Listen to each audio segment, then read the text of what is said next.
Good evening and welcome to the inaugural Wild Rover Film Festival. My name is Theo Wells, founder of Wild Rover Film Festival, SAG-AFTRA actor and prodigal son of Wild Rover Brewing Company. I'm very happy to stand here and introduce to you some wonderful people and films this evening. I imagine being a professional in the film and television industry is an extremely hard job, but I know breaking into the profession is even harder. Thank you all for taking the time to support independent filmmakers as they continue their storytelling journey. Wild Rover Film Festival is for the wanderer. Whether you're wandering around this world, another world, in the present, the future, or the past, wherever you choose to wander, tell a story about it. We have 23 films being screened this weekend from all around the world, and we have one more for you this evening. Please remember that this evening is not only to celebrate filmmakers, but veterans as well. So, if you can, make a charitable donation with your server or bartender before you leave. For those of you who were here yesterday, how was my second take reading the introduction? A little bit better? Okay. We now will turn the stage over to you, the filmmakers who make it happen. For our filmmaker panel, this quote by Elizabeth Kubler-Ross will set the stage for our discussion. There are only two emotions, love and fear. All positive emotions come from love. All negative emotions come from fear. From love flows happiness, contentment, peace, and joy. From fear comes anger, hate, anxiety, and guilt. It's true that there are only two primary emotions, love and fear, but it's more accurate to say that there is only love or fear, for we cannot feel these two emotions together at exactly the same time. They're opposites. If we're in fear, we are not in a place of love. When we're in a place of love, we cannot be in a place of fear. Please welcome to the stage our first filmmaker and winner of our Best Director Award, Brent Lee Kirkland.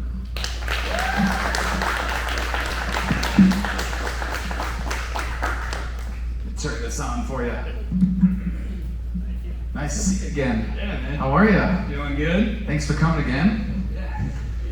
So, can you just tell everybody a bit about yourself? So, background and lead into what made you make the film. Yeah, so I was born and raised in Reno, Nevada, and so grew up watching my dad sell and deliver beer to some of the oldest bars in Reno for 40 years. So what I'm doing now, though, is like I always kind of wanted to get, obviously I always want to work in film. First, actually started out when I was first in college. I wanted to do kind of like radio and TV. I wanted to be Al Michaels on TV. I mean, a lot of what I do is actually sports related, and so found out that I wasn't really great at that. And so then that was right about the time 30 for 30s were coming out on ESPN, and just kind of fell in love with it. And I wanted to tell those stories, and so while I was still living in Reno, I was kind of helping out the journalism school, and we actually started a production club for students there to try to kind of bring that to the journalism table, I guess, for students, give them an opportunity to tell stories like that.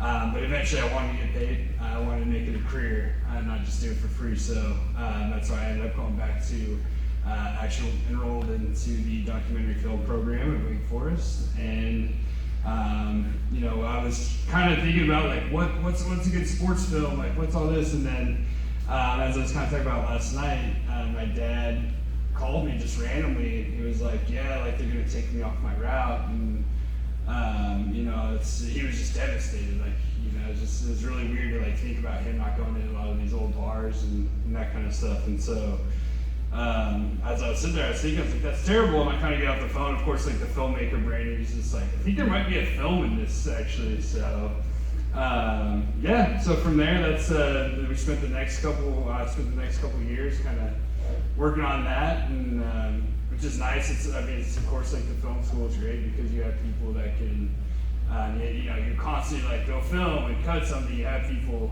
critiquing your work constantly. So once you get out in the real world, it's not as nice like that.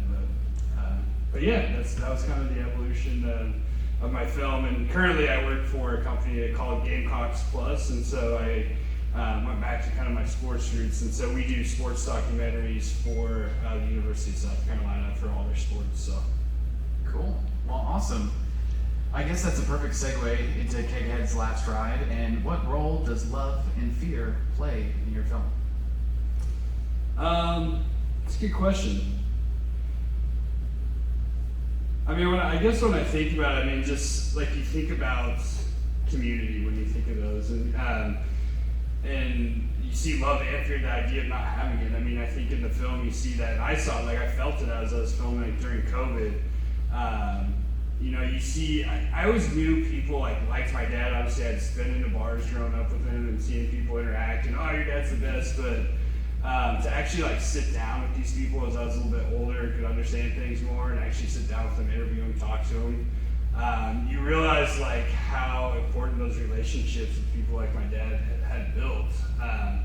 And you know, and to answer the question, I mean, it spoke to like a lot of just like love. Like there's people don't think of that. There's like, oh yeah, there's the beer guy, or that's the bar I hang out with at. But there's like a lot of like human connections that exist in these places. And of course, like I know there's a lot of fear during COVID, but just the story in general, like just I think I even kind of wrote it as part of the narration I had. And there's like my uncle not owning a bar was one of the lines in the film. He doesn't own a bar now. Like he ended up having to sell the bar. So like that's some of that stuff happened. And Tony, who I knew since a kid, obviously passed away of COVID during the production. So. Yeah, it's for those of you who were here last night, I feel like it rings true. The love and the fear within the story that you're telling, and with your dad's transition into sort of, I guess not quite retired, but sort of how a company's pushing him along in a different way. So I guess you kind of answered it, but what way does actually love and fear, what role does that play in your life as a filmmaker in continuing to pursue this career? Yeah, I don't know, I'd say like my love has actually really been challenged for sports. Like I still love sports. I'm not saying I don't love it, but working with coaches and people like that, where when you're a kid, you're like, man, just to be out on the sideline, being around these people, like it's a dream. But I think there's a reality there, which is it's kind of fearful too, because like there's sometimes where you're like, you know, maybe this isn't like the dream that I had, you know, like because it's just different. Like when you're working on a film, and I'm sure anybody can attest to this. Like when you're spending 1 or 2+ years on a film, working with people, like you build these deeper connections. Like you and my dad just going through that process. Like I feel like it brought us closer together.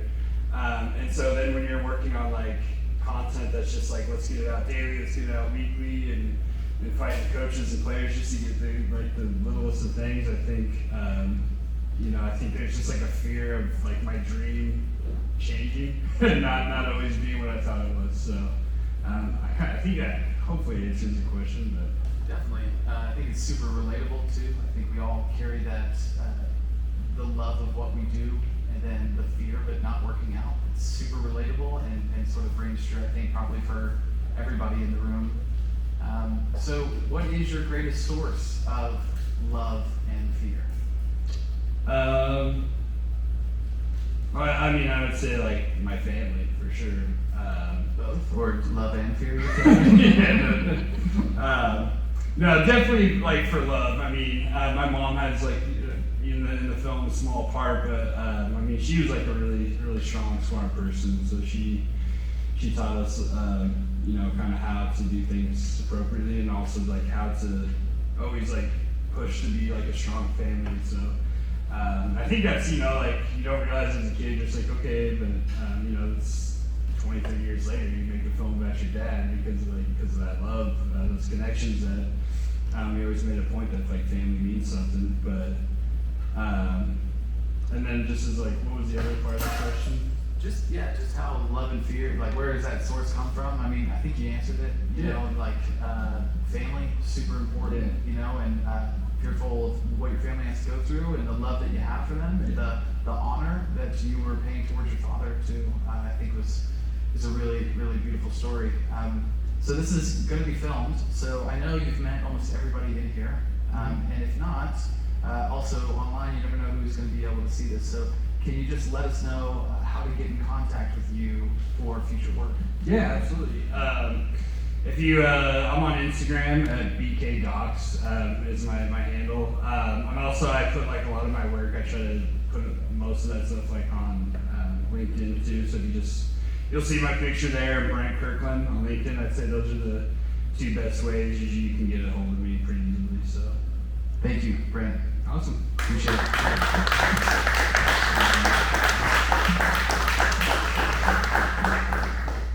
Please welcome to the stage our second filmmaker, director of Lemonade, Shawn Ray.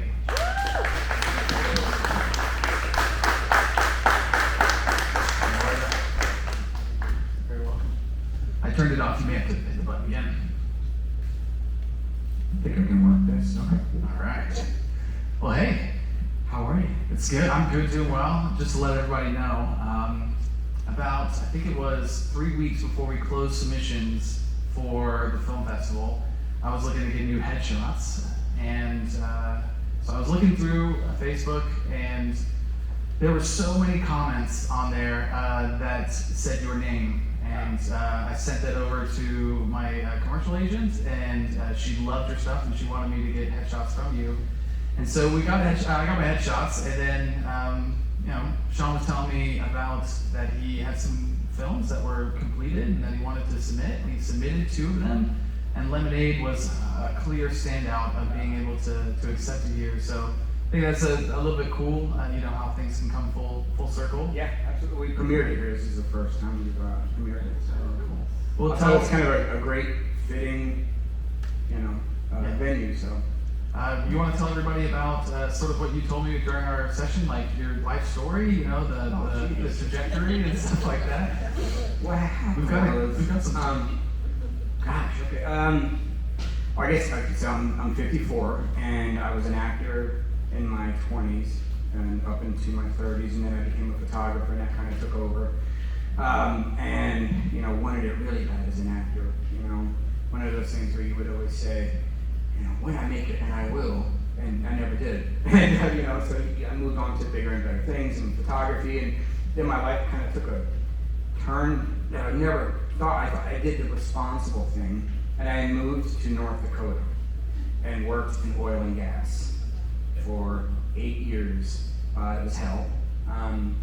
Giving up everything that you had ever dreamed of, and I'm an artist at heart. I paint and I write, and I just and I was a safety advisor in a gas plant, and it was terrible. It was and it did ferret out some issues I had in my life, and ended up going through a very terrible time, divorce, which is funny because we were Lemonade, and that one turned out a lot better than mine did. Found myself coming back to Florida to lick my wounds, really, to be honest, not to pursue any dreams that I had given up on. A screenplay that I wrote 20 years ago, gave it to a production company 15 years ago, came back full circle, and they said, hey, you remember that screenplay you gave to us 15 years ago? We want to make it. So I scrambled. I hadn't written in years, and I started rewriting, and but they started getting all these productions from Lionsgate, and we kept getting pushed back, and I bought this new camera, got back into photography because it's what I loved. And it's a long story. Through COVID and everything, I fell back into photography because I couldn't find a job here. And I was escaping a bad divorce. So, am I taking too long? Sorry, guys. Not at all. Anyway, so came back to Tampa. I'm like, I'm just going to get back into photography. The agencies opened up their doors wide open to me again. And then I realized my camera shoots 4K. I was an actor in the 90s and 2000s when you didn't have the ability to make your own stuff. So we made a short film called New Hunter. And it was just a cheesy little film about my first day at the gas plant. And it went to like 6 film festivals. And we were like, okay, that's success. So we made another short film called Lemonade, our Intentional, with my wife and her stepson. And then we got funded for Lemonade because of that. So here I am. I'm coming back full circle from, like I said, some of the worst times of my life, and I'm sitting on stage right now talking to you guys about my very first love and my very first passion, which was filmmaking. So that's kind of how I found my way back here. I got back in 2 years ago. I had 5 films come out this year. Several of them I made, and some of them I was just acting in. So it just kind kind of came back full. I think that's the story you're asking me to tell? Yeah, Yeah. that's what people want to know. And, So at 54 years old, I'm reliving a dream, but I'm actually busier now than I ever was in my 20s. And I think it's because I went through the worst time of my life, and it's going to tie right in and segue into fear. I think I killed myself early in my career with fears and whatnot, and then now I'm like, pardon my French, fuck it. I don't. What do I have to fear anymore? I've lost everything, So let's just go for it. So here we are. So, leading in, we'll wait until to talk about the whole love and fear in, as your life as a filmmaker. But in the film, where is the love? Where is the fear? Where does it come from? It's funny. I tried not to think about these questions, so I wouldn't have canned responses, So I'm gonna try to just be transparent. Well, again, I went through a divorce. I went through a very bad divorce of somebody I spent 17 years with, and I didn't want to write that story, and so I think that they obviously have a love for each other, and this, you don't maybe see it right away, but the fear is, if we try, what if it doesn't pan out? I think, you know what I mean? I think you get to a place when you realize divorce is on the table, you just kind of want to just either it's done or do we try it again and fail? So I think the fear comes from, do we try this again? Even though we love each other, we just are not there. We're going in separate directions. So I think that there was a gigantic fear there of them, all right, we're going to role play, and I think that comes from a fear base. He's freaking confused. She's like, oh, hell no, but I think deep down they were like, what if we try and it fails again? So, sort of talking about love and fear, I actually want to really highlight the aspect of pursuing this and then putting it on the back burner and then coming back to it. How has love and fear changed for you when you were younger and then going through a whole bunch of life experience, and now what is love and fear for you as a filmmaker and an actor? How have those things changed? Has it changed over time? Oh, Jesus, that's a tough one, damn it. No, I love it. It's a challenge. So I thought I had a love of acting, screenwriting in my 20s, but I think I love the idea of it, and the idea of success, and the idea of the spotlight, and the idea of being called a successful, whatever the hell it is, an actor, writer, whatever. I love the idea. The fear was, what if I don't make it? Because I think my identity rested in that. My entire identity was, I'm either an actor and I'm successful, I'm a writer, I'm successful, or I'm not. So there was a lot of fear there. And I know for a fact that fear killed me on auditions. So I get an audition, and in LA, I don't know if anybody ever spent time in LA. I went out there for 4 years, and just to get into a damn agency or an audition, you had to sell your firstborn or your sister or whatever just to get in. I didn't have either, so I was literally crashing auditions, and I got crashed an audition with Bryan Singer, and somehow I got a call back, and then fear just was it just was I made it bigger than what it really was, because I was afraid I wasn't enough, I think. So I went into that audition. It was probably one of the worst auditions I've ever had in my life. Now, I was supposed to cry on cue, and I did all the prepping from the classes, PSW, I did all the work, and I cried 32 seconds late. And he literally looked at me and goes, that was great, but 32 seconds late. We need you to cry on cue. And I walked out. You know what I mean? So, but the fear just prevented me from doing anything. And after 9/11, I came home and I just gave it all up. And photography took over. I fell into photography, and I did that for 20 years, other than the time that I spent in North Dakota, which I did do photography there as well. But this was way on the back burner. I gave it all up. So, did I answer your question? Yeah, I think so. I like it. And I guess the final piece is, when I first met you, I could tell that you operate from a place of love. I can tell that through your life experience that all the things that have taught you, you have such a positive happiness about it. You're so giving too, and so honest and open.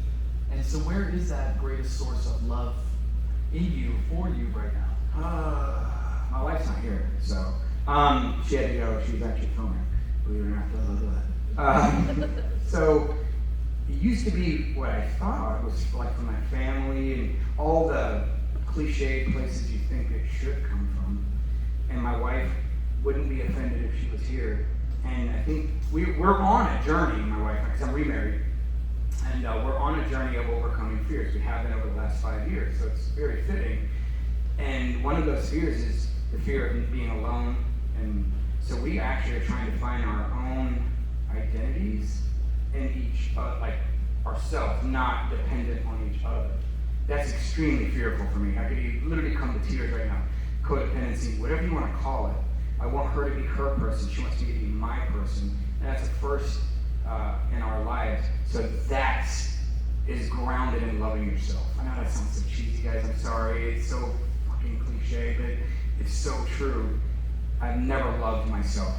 And through film, through acting, through failing, through picking apart my film, where everybody's like, ah, and I'm like, oh, I could have done this. You know, I mean, it's just, I'm trying to get to a place where I believe I'm enough. So that's the difference. And I know it sounds selfish, but my source of love is coming from loving myself right now. Well, I love that. And I know that you are in post-production for a feature, and then you are also getting into pre-production for a feature. Yeah. And I know you mentioned inside you're continuing to level up and churn out films and keep working and keep working and keep working. So for everybody that's watching at home and for everybody in the audience, where can they find you? And Soul Ray Productions. Maybe too. We have a website, Soul Ray Productions, SOLRAY Productions. We're on Facebook, Instagram, and a website, soulrayproductions.com. So yes, we did indeed just wrap our first feature film, and it's actually going to premiere at T-Buff. It's the only film festival it's going to because it was actually paid for by a VOD channel.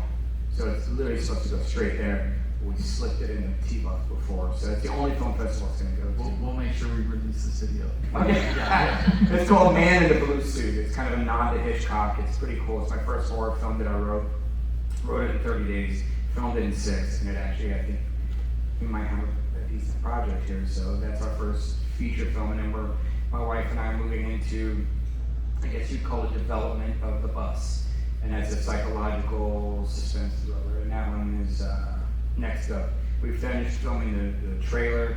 We're going to put that together with a pitch deck, and that will be next on board. So once again, thank you, Shawn. Appreciate it. Thank you guys so much.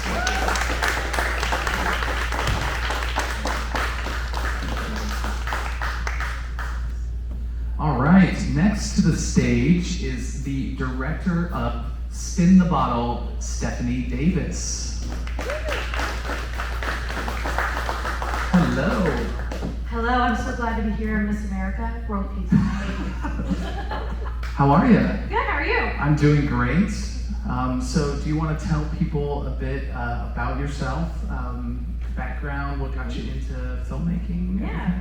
I started as an actor, like a lot of filmmakers tend to do, and about 10 years ago, when I came here, I was pursuing and I was taking acting classes, doing some small roles.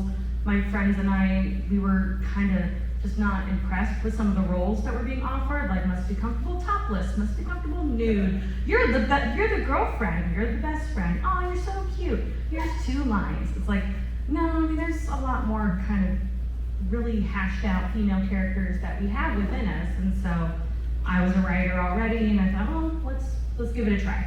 So we teamed up with people who knew a lot more than us, and we started learning through YouTube, through failing, through like just getting it done, and made some shorts, and then a couple years later we made a feature, and now we're 3 features and countless shorts later, just having fun making movies about dirty jokes and food. Awesome. You bringing you up, I thought, amongst the others would be really funny because I guess the film is just dripping with just this tension, and it's so wonderful. Love that you're saying dripping right yes, now. I use that word very purposely. So where is the love and the fear within Spin the Bottle? Yeah. I know a lot of people can probably relate to going with your partner to their friend group and just be completely scared shitless, not knowing what you're gonna expect. You weren't briefed, you have no idea what's happening, you don't know these people, you didn't Facebook stalk them already, like you don't know any of that. And so Mikey's character coming in to this kind of food enthusiast group, they all love each other, they all, very warm, welcoming, but he's not quite getting what's going on. So there's a lot of kind of both, even just playing just in this silly short. And for those of you that got all of the dirty jokes, y'all are nasty, y'all are freaks. Oh man, I remember when I first watched it, and it was just, it's such a, coming from a family that's English, there's a lot of very like dry humor, and it was just so, oh my god, it was everything that I wanted at that moment too, because you see a lot of films and you look through a lot of the films, and some are funny, but some just get you right where you need it at the right time, and that was with this film. So as a filmmaker, I know you're continuously churning out work too. Where is that love and fear as a filmmaker for you? If you don't have fear when you're making a film, then how are you gonna love it? Like it's just, you have to be uncomfortable, you have to be fearful, you have to think no one's gonna love this, no one's gonna care, but I care enough to put myself on screen, to put a piece of my soul into this story, into the characters, with people that I care about, put it out there, put them in a room. If one person feels it, you did your job, you're good, the fear is over. But it's just constant fear, because if you weren't afraid of it, then no one's gonna give a shit about it. Like, you have to have that fear to show the love that you have for your craft. Wonderful. So where is that fear and love for you in your personal life? Where does that come from? What drives you? Just personal experiences tend to drive me. I like to create characters that have similar experiences to myself, or a piece of myself within it. But you're always putting yourself into situations where you're uncomfortable, especially like love, dating, just being around people. It's extremely fearful, but you kind of put yourself through that so that way you can have those life experiences. Every now and then as a writer, you're like, I don't have any material. All right, I'm going speed dating. And then you just come back and like, okay, 2 new characters to play around with, here we go. But it's just a constant, both kind of complement each other, even though they're technically not supposed to, if that makes any sense. Right. Can you tell everybody at home and then in here where they can contact you, how they can find out about the projects that you're working on, how they can help you? Yeah. Money is always a good help. My production company, Bouncy Boxer Media, we are on all socials. You can look under Bouncy Boxer Media. I myself is under Stefanie Directs. Email, send a DM. We do have several projects that we want to work on later. I have several projects that once the money comes, we're ready to go. And they're spanning of several different kind of genres. So if anyone's interested in partnering with us or wanting to get to know more about our projects, please hit me up. I'm always happy. Let's go out for coffee. I'll pay. Let's go get something to eat and talk about it. All right. Thank you, Stefanie. Really appreciate it. Thanks for having me. You're welcome. All right.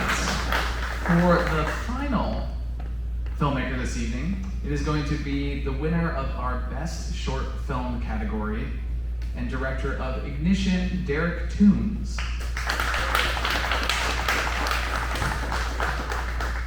The only one that brought a drink, I love that. Don't know what to do with my hands. I got a paper. Yeah, that's a good prompt. So can you tell everybody a bit about yourself and how you found your way into filmmaking? Sure. So I can't remember a time where I didn't want to make films. Like, I took Dad's home video camera, so my dad made films with the toys. I kind of usually had the opposite story where people will start as actors and make films. I actually started acting in my films because I wanted to make films that didn't have bodies to be in the film. So I was there, so I made films with myself. I wanted to go to film school. I didn't get in, So I started going to, I got a scholarship to a community college, and I only passed the classes I liked, and I realized I was wasting my time. So I left, and I did a little under 8 years at the Coast Guard. Really enjoyed my time there, but I decided it was time to get out because I would kick myself if I found myself retired, 20 years later and hadn't gone to film school and hadn't made films. So I got out and I went to University of Central Florida to complete a film degree. And that was, I think, about 4 years ago. And made a handful of shorts, just a bunch of just having a good time, experimenting and finding my voice and stuff, yeah. Cool. So where's that love and fear play in Ignition? Yeah, I mean, the film is about love and fear. I know not everyone saw it, but basically the gist of it is that a guy, he's a super depressed, lazy guy, and he finds that the sun is dying, and he's going to do something about it. He builds a rocket to reignite the sun, not to save the world, but just to save his girlfriend's garden. That's really that idea of he literally has to pull himself off the couch and do something about this. And again, it's not to save the world. It's just to save what was important to him, and it's kind of this message of, like I said last night, you can move mountains, but there's nobody to say you have to. You know what I mean? Just do what's important to you. And I know that the fear can paralyze you, and it can seem like it's too much, but you gotta start somewhere. And that's kind of the message of the film. So transitioning from, I guess, being in the Coast Guard and then going into filmmaking, getting a filmmaking degree. So where is that love and fear coming into as a filmmaker? Did your past experiences help with that territory that we all sort of relate to? Yeah, in a way. I mean, so I guess being in the military made me a bit less fearful. I mean, there's the biggest thing is that I don't panic, and there's a lot to panic about when you're making a film. And I feel very fortunate that I just kind of learned, through the Coast Guard. There's I'll just tell a quick story. It's basic training. They trained us really hard. We had to walk waist deep into water. They made us drink seawater, and they were like, "That's the last experience of a drowning person. You can't let that happen."